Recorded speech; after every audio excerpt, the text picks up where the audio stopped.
Hi, I'm Blake, and this is my banter about podcasts.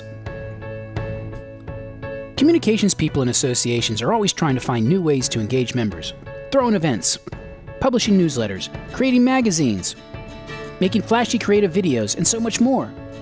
Communication simply means having a conversation with our members, attempting to show them that we hear them and understand their issues, and working hard to enhance our, or more importantly, their industry. We have analytics, CRM systems, surveys, and much more. All these modern tools are wonderful for data, but what it comes down to is a conversation between members and the association. The data is great, but let's not forget the human factor. Does anyone really know who writes the monthly newsletter? You may have a favorite columnist or writer that always has good analysis or insights into future trends in an association. It may be that member of the month bit towards the end where readers learn about one exceptional member and what they're doing. Or it could be somebody else you turn to immediately because you like their style of writing. The readers know where to find what they like, and it becomes habit for them, and they check it each month. That's because there's good conversations. Now let's step it up a notch. A podcast, when done effectively, comes out at least once a week. That's 4 times more often than the average monthly newsletter. The sound of their voice, what they thought of the conversation last week, what are their views on upcoming legislation, what that new survey means, in plain terms for you, the listener. But more importantly, you know through listening to the podcast week after week that the host is a mother of 2, and the co-host is a grandfather.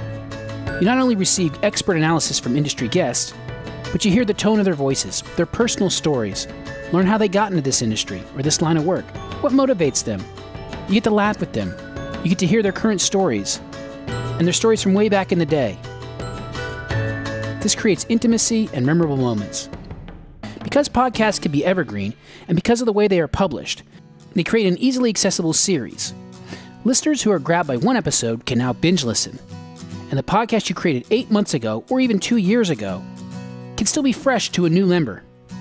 On top of this, your hosts are continually developing their interviewing skills, and the content will become even more intimate. On one podcast I was on, we had a communications director open up and tell about what the organization went through when one of his coworkers was killed in another country on assignment. He knew the person and her family. He remembered when she was hired and how much she liked the job, what it was like when they got the news, and thinking about how to do a press release, trying to sum up her life in a few hundred words. This content can be told very well in many formats, print, video, etc. But audio paints a picture in a unique way. A personal way. Hearing the tone of the voice and the way he talked about his colleague painted a vivid picture of the scenario. There is a desire for many advertisers and marketers to attempt to create habits and trust a brand. The trust in a brand, whether it be toothpaste, automobile services, or an association, has to be a certain visceral connection. To do this, you must be honest with your listener. Associations and nonprofits have the same opportunity through audio. Every organization has a niche audience that wants to hear what's really going on in its industry's universe.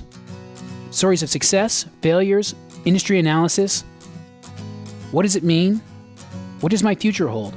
All these are compelling to them. And when done correctly, the audio podcast format creates the most vivid, compelling, and honest pictures in all media. And it's the intimacy that makes the content memorable and keeps the listener coming back for more. For more tips and tricks, free videos and sessions, go to humanfactor.net.